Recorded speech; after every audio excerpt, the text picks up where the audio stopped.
Jangan tonton video ini kalau kalian nggak percaya kita dijajah oleh produk skincare. Ya, Indonesia memang sudah merdeka lebih dari 70 tahun yang lalu. Kolonialisme memang udah berakhir, tapi warisannya ini yang rasa-rasanya tiada akhir. Nah, penjajahan ini itu bukan cuma soal ekonomi ataupun wilayah, tetapi juga soal pengetahuan dan bagaimana cara berpikir kita.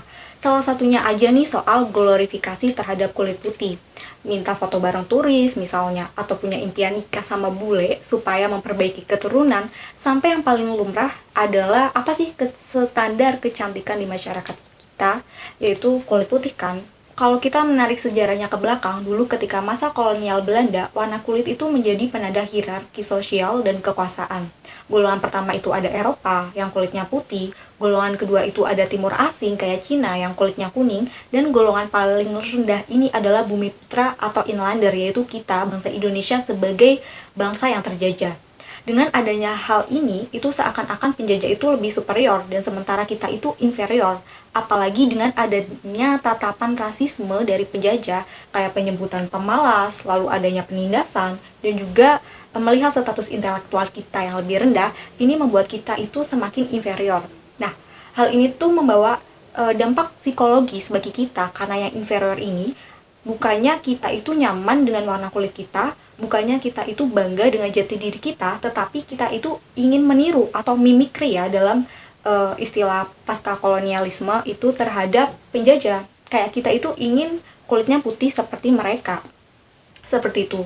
Dan meskipun kolonialisme ini sudah berakhir, berlanjut lagi nih ada arus globalisasi yang membuat dominasi terkait standar kecantikan barat itu makin kuat. Hal tersebut itu berlanjut sampai sekarang yang juga bukan cuma barat tapi juga kita dipengaruhi oleh Korea, mulai dari artis-artis Koreanya dengan standar yang putih juga dan juga influencer lokal.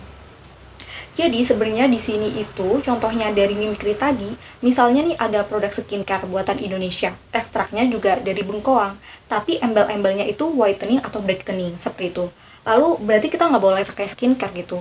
Bukan itu maksudnya, tetapi di sini lebih kepada kita harus memiliki kesadaran tentang bahwasanya ternyata kita itu masih di mentalitas kita itu ada glorifikasi putih ini yang itu bagian dari inferioritas kita sebagai bangsa yang pernah terjajah seperti itu. Dan kesadaran ini nggak berhenti sampai di sini, tetapi perlu kita implementasi. Jadi kita perlu tahu bahwa cantik itu beragam, apalagi kita itu berasal dari berbagai ras ya. Di Indonesia itu ada melanosoid, Asiatic mongoloid, dan juga Malayan mongoloid yang itu ada kulit langsat, sawo matang, dan juga kulit hitam, dan justru itu adalah letak keunikannya. Jadi bukan produk skincare-nya yang salah, tapi di mana sih kita harus menstop diri kita, apalagi sekarang itu sampai ada suntik putih gitu kan, dan kalau berlebihan ini ternyata berdasarkan alur dokter itu bisa menyebabkan batu ginjal, asma, terus kerusakan jantung dan hati. Lalu kenapa sih kita mempertaruhkan kesehatan kita supaya kita putih? Nah, justru kita memakai skincare ini itu supaya kita sehat dan juga yang terpenting itu bersih seperti itu. Jadi mari kita itu bersama-sama untuk bisa menerima dan juga merayakan diri kita berdasarkan identitas diri kita. Kamu cantik, kamu ganteng, apapun warna kulitmu. Oke, begitu. Terima kasih.